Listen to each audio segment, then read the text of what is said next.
Are you ready for conversion? We realize your time is very important, and we think we have a presentation that will be well worth your investment. A few housekeeping notes, and I wanted to go over the agenda. As I mentioned, we'll go over a couple of housekeeping issues just to make you aware of what's going on. I would like to share with you the results of the questions that we asked you during the registration process. Then we'll get into Dr. Hackos' presentation, which will be followed by Mr. Gross's presentation, and we expect that we'll have about 15 minutes at the end for questions and answers.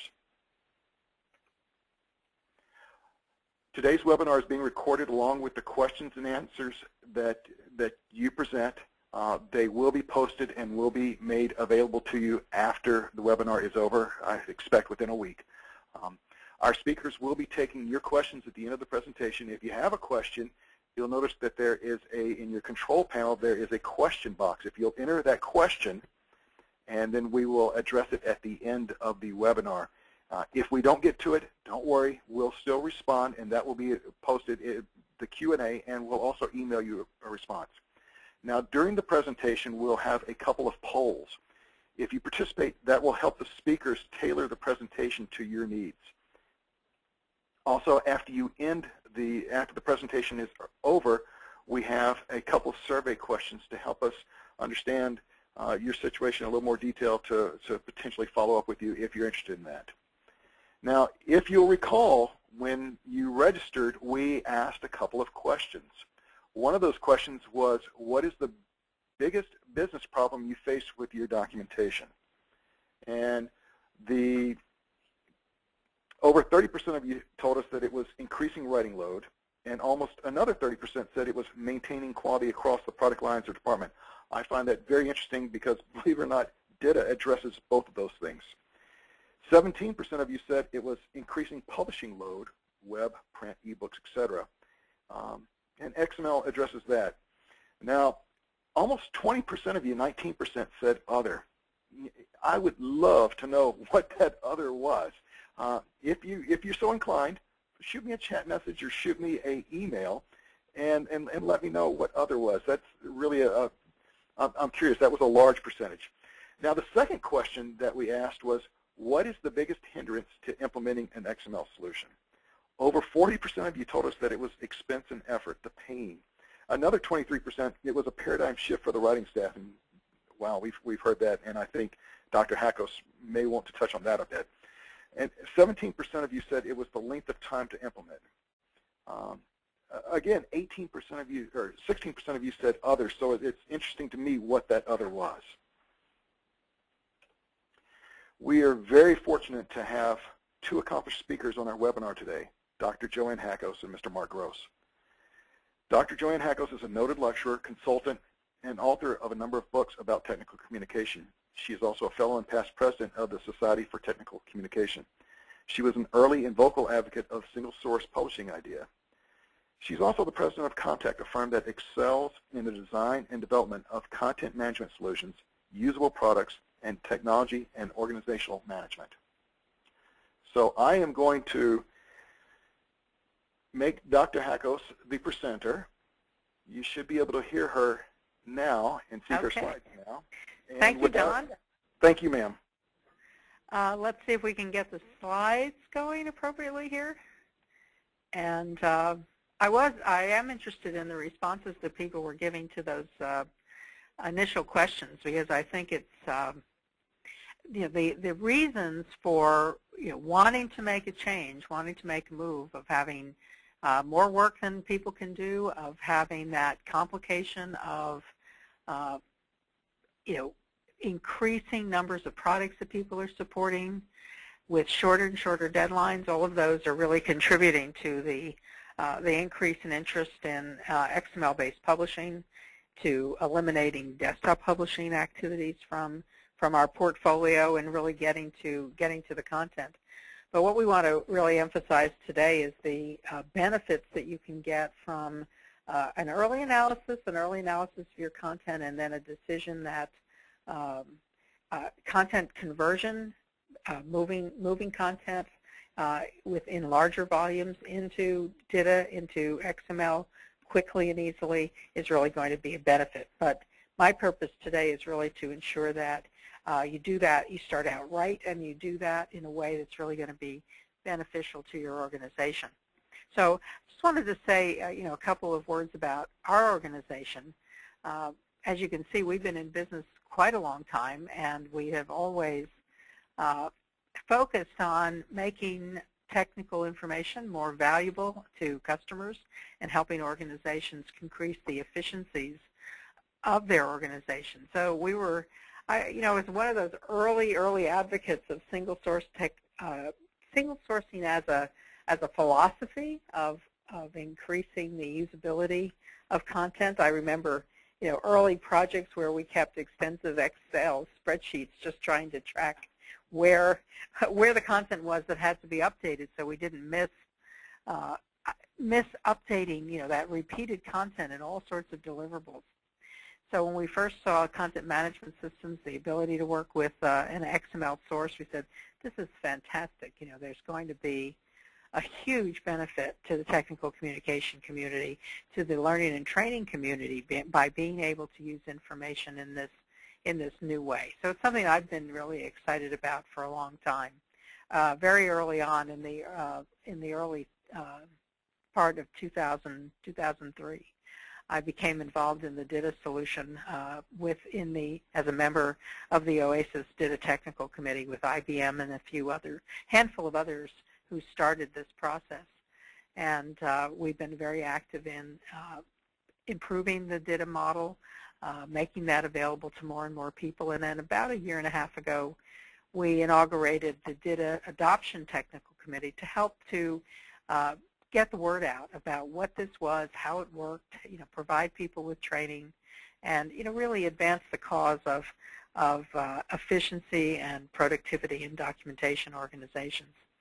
As you can see just from this little slide, I guess in 30 years I've worked with everybody, probably most of your companies at one time or another, to understand the best practices around processes in technical information development and to promote efficiencies and quality and productivity, and really to help communicators do the best job that they possibly can. And we've really had a good time, actually a good time, a lot of wonderful experiences with really neat companies in trying to put all of this information together in a really effective way. So if you're not on this list, you should be, and you should consider joining us at the April conference in Baltimore, the CMS Content Management Strategies and DITA North America conference, and you should consider becoming a part of the community. So I'm hoping that this presentation today will encourage that to happen. So let's look at the problem we're trying to deal with. Everybody is on their way, I think, to a DITA implementation or some other XML implementation. Quite frankly, nothing that we'll talk about is going to be strictly related to DITA XML. It could also be DocBook XML or learning and training XML specialization, or all sorts of things that you might be considering down the road as a real solution for your content. But we've been working for several years on a roadmap, just what's an optimal series of activities that you can be engaged in and really, work on effectively in the right order to make sure that your implementation of a new way of working for your writers, for your organization as a whole, that works well, that you achieve the return on investment that you have been promising to senior management in order to get that agreement that you can make this investment. And for my strategic planning days, it's one of my very favorite quotes. It says, if you don't know where you're going, any road will do. Well, we'd like to get you on the right road because that's the one that's really going to lead to a good solution to the problems that you're facing and to an implementation that ends up being positive, a positive experience and a positive result for your organization. So I'm going to start with a couple of my favorite cartoons here. The way most organizations need to get started in an implementation of a new way of authoring possibly with the addition of new technology, new tools and technology to support that, is to build a business case. Winning business case means that you're going to get support from your senior management, support not only to spend money, certainly we're asking for money for technology, but also support in acknowledging that changing your content to a new approach is actually going to take real time. I think one of the most essential pieces of support that groups need is the support of recognizing that this new work, this new learning process takes real time. And it also takes good project management within your own organization. So if you're building your business case, one important thing to add into that is the role of the project manager and the role of the information architect, and some time for those people to learn to do those jobs and to be able to implement a really effective project. So I'm going to make an assumption then that you have, or you will be soon, getting your business case together and getting support to do that business case. And then you want to get started in the next phase of your project on really building out your plan, your plan for the kind of new work you're going to have to do. So remember that at the beginning of any good project, in any kind of project management process, one of the earliest steps is planning. Planning what's going to happen. And to do that, I think an important part of that planning is really to take a good, close look at your existing content. Do an evaluation, do a content inventory that says, what is it we have out here? And start to think about, the buckets that you want to put this legacy content into. Things that you say, we really need to rewrite that. That's not in good shape. We have an opportunity to make it a more effective communication. We want to start by we want that piece to be something we're going to put in the rewrite bucket. And then we want a second kind of decision. We've got some we think it's pretty good content. It seems to be on the way to being structured, or maybe it is well structured. It may not be quite what we want in terms of an XML DITA structure, but it's going in the right direction. And that's the content I'm going to put into my what's a convert bucket. And we hope in any organization that that's going to be a large percentage of what you have available, that you can use the advantages of an automated conversion process to speed your project along. And finally, we want to talk, and I'll talk about each of these in a little more depth, we want to decide what to put in the